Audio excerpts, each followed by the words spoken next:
isang mapagpalang araw sa atin lahat. Ito yung customer ko na laging bumibili nito sa akin na sabon na ito na sobrang legit talaga. Totoo, legit na maputi ka, kikinis ang iyong balat, saka ano yung malambot.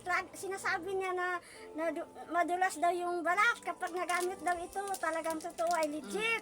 No, ano naramdaman mo sa ano na ito eh? Akaling nagbubutog ako ha. Haputin natin, tanungin natin yung nagamit nito ng sabon na ito na whitening soap. Ano yung ano mo dito? Masasabi mo sa sabon na ito? Pag nilagay mo yan sa mukha mo, makinis ang mukha mo. Parang dae gudul-gudul.